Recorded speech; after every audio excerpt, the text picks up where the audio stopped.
Hello everyone, हम जा रहे हैं बैंगलोर से सिंगापुर। हाँ, हम हैं बैंगलोर के T2 इंटरनेशनल टर्मिनल पे, जो कि इंडिया का सबसे सुंदर एयरपोर्ट है और ये वाकई में बहुत सुंदर है। आप इसका अंदर से देखो, बहुत सुंदर है। मतलब अगर आप बैंगलोर एयरपोर्ट से जा रहे हो तो अपने वैसे भी इंटरनेशनल ट्रैवलिंग में आपको 4 घंटे पहले ही एयरपोर्ट पहुंचना होता है, तो आपके पास इनफ टाइम होता है फोटोग्राफीज और सबके लिए। ये है इंटरनेशनल डिपार्चर और इंटरनेशनल डिपार्चर के जस्ट बाद आपका इमिग्रेशन होता है, जो कि आपके इंडिया में एग्जिट की स्टैंप लगती है और उसके बाद आपकी बैग चेकिंग्स वगैरह होती है, बट यहाँ फोटोज अलाउड नहीं होती। उसके बाद आपको मिलेगा ड्यूटी फ्री, जो कि आपके अराइवल और डिपार्चर दोनों में मिलता है। तो अगर आपको अराइवल में देखना है तो अराइवल में, वरना डिपार्चर में भी एक्सप्लोर कर सकते हो। बैंगलोर एयरपोर्ट तो ग्रीनरी भरी हुई है, तो आप देखेंगे कि गार्डन में आ गए हैं, कि गार्डन में एयरपोर्ट है कि एयरपोर्ट में गार्डन है, आप कंफ्यूज हो जाएंगे। और हम जा रहे थे इंडिगो से Bangalore to Singapore, direct flight थी, 4 आवर की फ्लाइट थी। फ्लाइट वीज़ा वगैरह का सारा इन्फॉर्मेशन एक अलग वीडियो में डाल रखा है, तो प्लीज़ उसे चेकआउट कर लीजिए। और यहाँ रात में किसी आंटी को हाई बीपी की प्रॉब्लम हो गई थी, बाद में वो सही थी। आई होप कि वो सही रहे आगे भी। और ये हम लैंड कर चुके थे सिंगापुर, जो कि हमारी जो फ्लाइट थी वो 4 घंटे की। Changi airport. Let's see, time is 4:41, approx 2 hour, 2.5 hours. थोड़ा सा आगे है इंडिया से। Let's see how it is the first experience. सुबह के 4:45 बज रहे हैं, बट ठंडा है यहाँ पर एयरपोर्ट के अंदर। एसी लगा है। अराइवल करते ही आप जगह जगह पे ये पोस्टर्स देखेंगे। सिंगापुर अराइवल कार्ड होता है, ये आपको भरना बहुत ज़रूरी होता है और ये आप अपने ट्रैवल डेट के 3 दिन पहले भर सकते हो। हम लोगों ने तो ये फिल कर लिया था, बट हमें इसके बेनिफिट्स भी आगे पता चलेंगे कि क्या है इनके बेनिफिट्स। और हम लोग डायरेक्ट जा रहे हैं अपने इमिग्रेशन हॉल की तरफ। इमिग्रेशन के बाद ही आपका बेल्ट आता है, तो डोंट बी कंफ्यूज। पहले इमिग्रेशन आएगा, फिर आपका बेल्ट आएगा। और इमिग्रेशन पे जाते ही हमें कुछ ऐसी बढ़िया चीज़ दिखी कि हम लोग देखते ही रह गए। ये ड्रीम स्केप बहुत ही ज़्यादा सुंदर था, आप बस देखिए। आप यहाँ जाना बिल्कुल मत भूलिएगा, बिल्कुल ऐड कीजिएगा इस प्लेस को।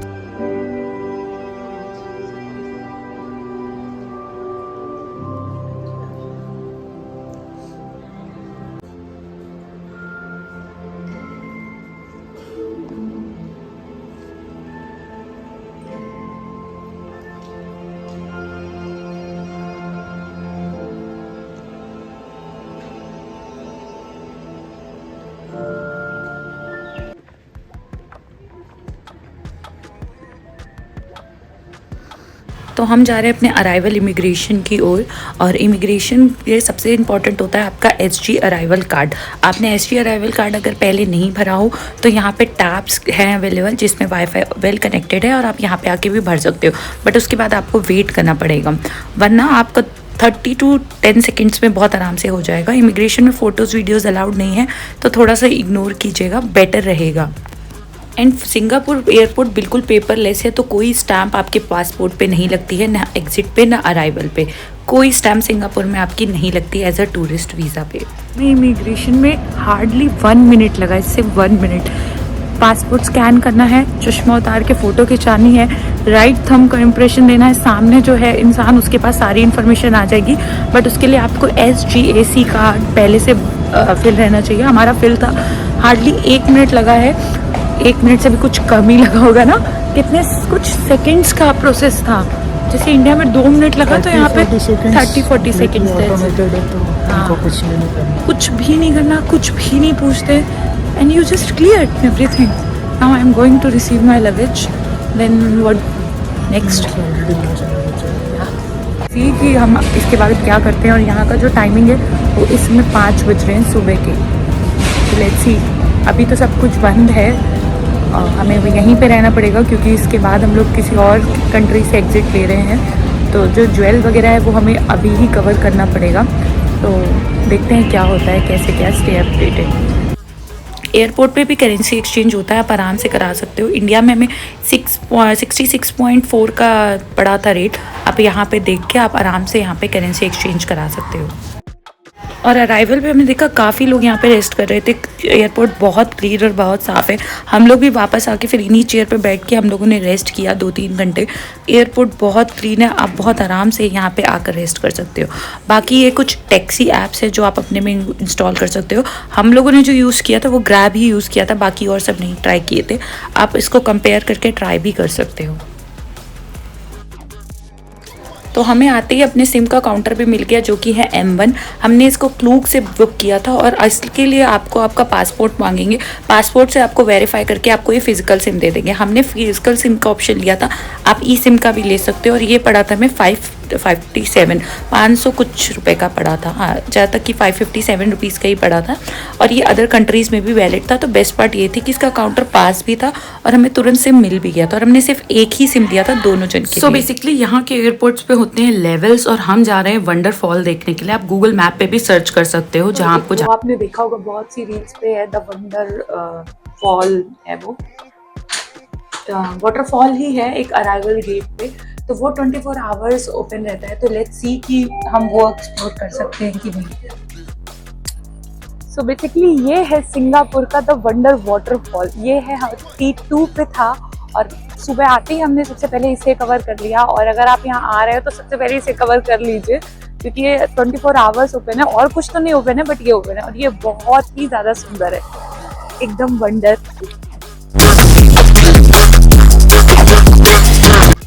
सिंगापुर में आपको जगह जगह वाटर फिलिंग दिखेंगे और जो कि पानी एकदम साफ़ है इनका पीना। तो आप अपने साथ बॉटल ज़रूर कैरी कीजिएगा और रिफ़िल करते रहिएगा क्योंकि पानी खरीदना तो बहुत महंगा है। ऑलमोस्ट सारी शॉप भी क्लोज्ड हैं जो कि 10 बजे ओपन होगी। तो एयरपोर्ट पे भी सारी ऑलमोस्ट शॉप क्लोज्ड है। कुछ 1-2 कॉफ़ी की शॉप ओपन है वरना सब क्लोज्ड है। ये कुछ अच्छा दिख रहा है, यहाँ जाके फ़ोटो क्लिक करा लेती हूँ। वैसे तो मुझे आइडिया था कि ज्वेल जो होता है वो रेन वॉर्टेक्स 11 o'clock ओपन होता है और अदर थिंग्स 10 बजे। फिर भी मैं एक बार चली गई क्योंकि मैंने सोचा वहीं पे जाके रेस्ट कर लेंगे ताकि जब भी ओपन होगा तो हम देख लेंगे। तो ये ज्वेल के जाने के लिए एक लिंक ब्रिज है। आप लिंक ब्रिज से भी जा सकते हो, आप बस से भी जा सकते हो, आप मोनोरोल से भी जा सकते हो, बट वो सारी चीज़ें लेट ओपन होंगी। तो हमने सोचा कि क्यों ना पैदल एक बार एक्सप्लोर ही कर लिया। सो ये रहा हमारा रेन वॉर्टेक्स। ये हमारा फर्स्ट एक्सपीरियंस है। इतना अंधेरा था कि दूर दूर तक कोई भी नहीं था, कोई शॉप ओपन नहीं थी। पूरा मॉल है ये बट यहाँ पे कोई भी नहीं था। हाँ 2-4 टूरिस्ट जो जल्दी आ गए थे वो आके एक्सप्लोर कर रहे थे बट ये कुछ ऐसा दिख रहा था रात को। तो फॉल तो ओपन है नहीं जैसा, और कुछ भी ओपन नहीं है कि आप कुछ खा पी सको, कॉफ़ी वगैरह पी सको। तो हम वापस से T2 पे जा रहे हैं क्योंकि वहाँ पे शॉप्स भी ओपन है और लोग भी हैं। तो वहाँ थोड़ा रेस्ट करेंगे, उसके बाद फ्रेशन अप होके अगेन हम 10 बजे आएंगे क्योंकि हमें आज ही ये कवर करना है। तो फिलहाल तो बहुत थक गए, बहुत चल के। I am going to T2 rest then coming back. के लिए वेट किया और हमने ज्वेल की टिकट ली है कैनोपी पार्क और मेज़ मिरर की, जो कि हमको पर पर्सन 1100 की कॉस्ट हुई है, जो कि हमने क्लूक से बुक की है। और यहाँ पे कुछ भी 10 बजे से पहले नहीं खुलता है। तो अब यहाँ पे इंडियन टाइम से 2 घंटे 2.5 घंटे आ गए हैं। तो यहाँ पे 10 बज चुका है। हमने यहीं पे फ्रेशन अप हुआ है और क्लॉथ चेंज किए हैं और अब हम जा रहे हैं ज्वेल की ओर। लेट्स सी, अभी खाना तो नहीं खाया है, कुछ भी खाना हमने इंडिया का ही खाया है, लेकर आई थी मैं। कॉफ़ी एक्सप्लोर करेंगे, देखते हैं कैसे क्या रेट है यहाँ पे। सेट सो ये वो लिंक ब्रिज है जो हमें क्रॉस करके T2 से ज्वेल पहुंचाता है और ये एकदम फ्री ऑफ कॉस्ट है। अगर आप बस लेते हो और अगर आप वो मोनो रेल लेते हो तो मोनो रेल का तो $4 है पर पर्सन, तो $8 लग जाता है। इससे बढ़िया कि आप वॉक करके चले जाओ। वॉक भी सही है, आपको बीच बीच में लगे हुए तो ज़्यादा वॉक भी करनी नहीं होगी। फाइनली ये रहा हमारा रेन वॉर्टेक्स। जब ये चालू होता है तो ये बहुत अच्छा होता है, साउंड आता है वेलकम टू ज्वालजांगी, एक स्मोक आएगा देन ये एकदम से चालू होगा। तो आप ये मिस मत कीजिएगा, अगर आप जल्दी आ रहे हो तो अच्छा लगता है स्टार्टिंग देखना।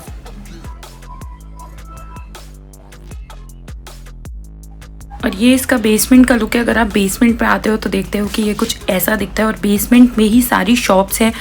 बेसिकली बेसमेंट पे ही एक फूड कोर्ट एरिया है जहाँ पे आपको सब कुछ मिलेगा, बट आपको वेज नहीं मिलेगा। वेज के लिए आपको थोड़ा सा केयरफुल रहना पड़ेगा और ऑयल्स वगैरह का भी पूछना पड़ेगा कि कौन सा ऑयल ये यूज़ करते हैं।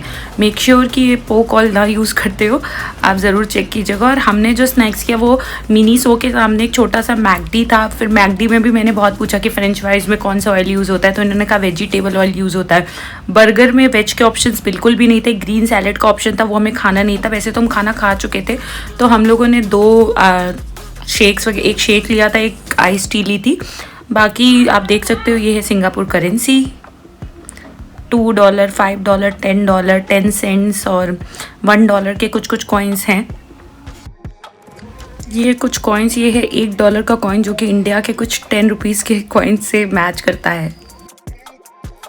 एयरपोर्ट में दिख गया मुझे ज़ारा, तो सोचा थोड़ा एक्सप्लोर कर ले, बट यहाँ का ज़ारा इंडिया के अकॉर्डिंग बहुत कॉस्टली था। बट अगर आपको साइजेस नहीं मिलते तो यहाँ पे काफ़ी साइजेस थे, एक्स्ट्रा स्मॉल, एक्स्ट्रा लार्ज और सब कुछ। साइज़ में तो अच्छा था बट कॉस्टली बहुत था, तो आप इंडिया का ही ज़ारा विजिट करें, यहाँ से अच्छा।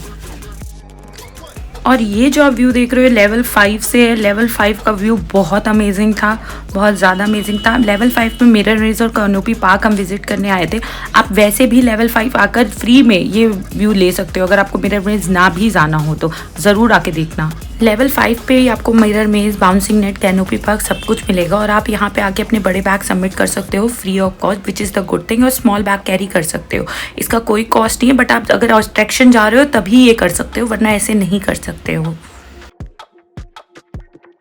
मिरर मेज़ के अंदर जाते ही आपको बहुत सारे मिरर में दिखेंगे, ऑफ कोर्स सी बात है। और जैसे लगेगा आप किसी भूल भुलैया में आ गए हो। आपको ये फॉर्म दे दिया जाएगा और आपको कन्फ्यूज़न होगी कि कहाँ पे मिरर है, कौन सा वे है। और मुझे लगता है कि ये थोड़ा सा और डार्क होता तो मुझे ज़्यादा अच्छा लगता अंधेरे में। ये बहुत लाइट वाइट था तो ठीक था, पैसे का वर्दी था, मुझे देखना था तो हमने देख लिया। आप चाहे तो इग्नोर भी कर सकते हैं। ये था कैनोपी पार्क जो कि बहुत पास में ही था, बगल में ही है बिल्कुल। बट आपके यहाँ पे बड़े लगेज रखने नहीं होंगे, आप खुद से ही कैरी कर सकते हो। आप एयरपोर्ट पे भी यूज़ कर सकते हो बट उसका $88 है, तो इससे बढ़िया है कि आप लगेज कैरी करो। लोग लगेज कैरी करके ही जा रहे थे। बाकी अट्रैक्शन अच्छा है, पिक्चर्स क्लिक करने के लिए भी बहुत अच्छा है। तो आप चाहो तो आराम से घूमो, गार्डन टाइप का है, बना बहुत अच्छा है, मैन मेड है, तो आपको देखने में भी बहुत इंटरेस्ट आएगा। तो इसको कवर करना चाहो तो करो और इग्नोर करना चाहो तो भी आप कर सकते हो।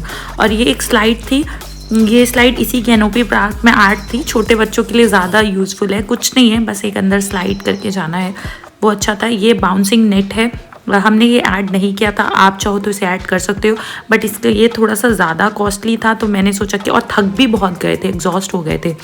ये लेवल 5 से व्यू था। लेवल 5 से आपको व्यू ज़रूर चेक करना चाहिए, बहुत ही सुंदर प्यारा व्यू है लेवल 5 से रेन वॉटिक्स का। आराम से पिक्चर विक्चर क्लिक किया और हम लोग निकल गए अपने होटल के लिए। चांगी एयरपोर्ट कवर करने के बाद हम पहुंचे अपने वापस होटल में चेक इन करने के लिए T2, क्योंकि आपको T2 पे ही आना पड़ेगा MRT पकड़ने के लिए। और MRT यहाँ की बहुत इजी है, चांगी एयरपोर्ट से ताना महरा जाना और वहाँ से लेवेंडर, सब कुछ ग्रीन लाइन पे ही था। और उसके बाद हमने सोचा कि कहीं टिकट मिलती होगी, ऐसा कुछ भी नहीं है। आपको कार्ड्स लेने पड़ेंगे, आइदर टूरिस्ट पास और ईजी लिंक कार्ड। हमने लिया था ईजी लिंक कार्ड जो कि हमें जस्ट बाहर ही मिल गया था। $10 का कार्ड है, $5 की वैल्यू मिलेगी, $5 आपके कार्ड को लेने में लग जाते हैं। और यही रेट 7-Eleven पे भी है, सभी जगह सेम रेट था। आपको अगर कोई भी प्रॉब्लम हो तो ये मैम आपको हेल्प भी कर देंगी। ईजी लिंक कार्ड यूज़ करना बहुत ईजी है, जस्ट टैप एंड गो। अगर आपके पास ईजी लिंक कार्ड नहीं है तो आप अपना Forex कार्ड, नॉर्मल कार्ड जिसमें टैप एंड पे ऑन हो, और एप्पल पे भी यूज़ कर सकते हो, बट कार्ड ले लेना वो ज़्यादा बेनिफिशियल रहता है। ताना मेरा से हमने मेट्रो चेंज की और हम पहुंच गए लेवेंडर। मैं तो बहुत थक चुकी हूँ, इतना घूम के, रात से ट्रैवलिंग से घूमना। देखते हैं होटल कितनी दूर है सीरियस में। वैसे तो 1 मिनट ही दूर था, बट अभी पता चलेगा कितना दूर है और होटल कैसा है। और जैसे ही हम लोग MRT स्टेशन से बाहर निकले, देखा इतनी सारी शॉप्स, मैकडोनल्ड्स, आइसक्रीम्स की, एक कोई हॉकर सेंटर भी था, जस्ट अपोजिट में 7-Eleven था, फेयर प्राइस था, मतलब सब कुछ हमारे होटल के पास था। करेंसी एक्सचेंज भी हो रही थी, तो हमें तो ये देख के बहुत खुशी हुई। थोड़ा सा ही चले कि हमें बोर्ड दिख गया होटल वी होटल का, और मेरी नज़र गई इस बेकरी पे। ये भी स्मेल बहुत अच्छी आ रही थी इसके आसपास से गुजरने में। तो आप देखो आसपास यहाँ सब कुछ है, बर्गर किंग भी है, तो ये लोकेशन तो बहुत ही ज़्यादा बेटर है। होटल की लोकेशन बहुत अच्छी है, बिल्कुल कम चलना पड़ा है, बहुत ज़रा सा ही चलना पड़ा है। लेट्स सी होटल कैसा है, बट लोकेशन बहुत अच्छी है। वीडियो बहुत लंबी हो रही थी तो मैंने होटल का पूरा रिव्यू पार्ट 2 में डाला है, तो उसे देखना मत भूलिएगा। Bye bye and stay tune for more.